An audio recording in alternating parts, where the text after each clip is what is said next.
To run a successful DA's office, you need to engage with the public. You have to build interest and awareness about what the DA's office is doing, about who the DA is. The reality is that most people throughout the county and throughout Massachusetts have no idea who their DA is. And if that's the case, you're never going to have outstanding public service. You're never going to have outstanding government, right? In order to have outstanding government, you need to build interest and awareness about what a public office is doing for the public. And when you do that, you'll see enthusiasm build, and you'll see people start to share ideas, and you'll see people believe that they actually have real agency in what their elected officials are doing. So in order to run a DA's office successfully, I think you have to understand the two main missions. One is criminal prosecution and the other is criminal prevention.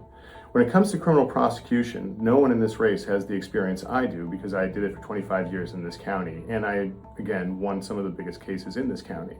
When it comes to criminal prevention, that's where having the understanding of the players we have in Norfolk County is invaluable, and the resources we have.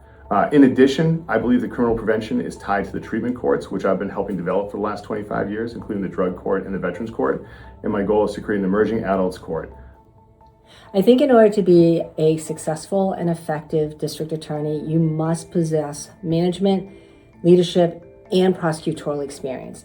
The management and the leadership experience is really important because you need to know how to go into an office, study the infrastructure, and make systemic changes. And I've already done that 3 times. I did that when I was the chief of the narcotics unit at Suffolk County DA's office, which is the largest DA's office in New England. I'm also currently the director of the Office of Medicaid Board of Hearings. I have approximately 60 employees.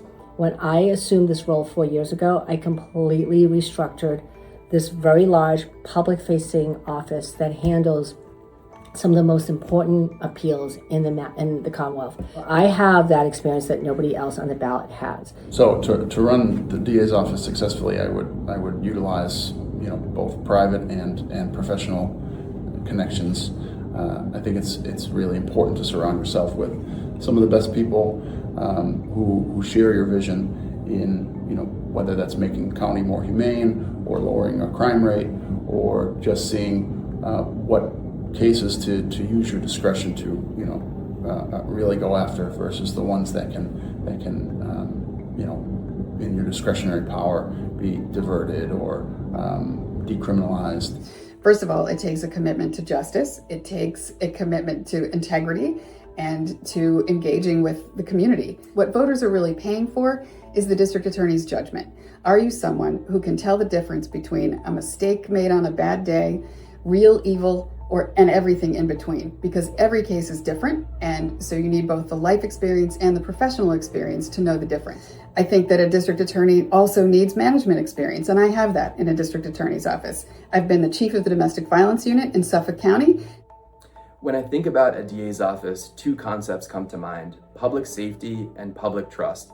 2 things where you can't have one without the other. And unfortunately, over the past few years, Michael Morrissey and his team have lost the public's trust. I think that is the number one thing we need in Norfolk County in order to run a successful DA's office. And I believe, based on my experience, I'm the candidate who can do that. I was the first candidate in the race to unveil a comprehensive policy agenda about my positive vision for the future of the DA's office. And I think we have concrete steps, solutions to the problems facing Norfolk County, where we can rebuild the public's faith, confidence, and trust in the DA's office. Well, it takes somebody that's going to follow the rules. There are rules from the Supreme Judicial Court and laws to follow, and common sense. I want to make sure the investigators that are in that office if I'm elected, will not be former policemen from any town or city in Norfolk County to avoid any appearance of conflict.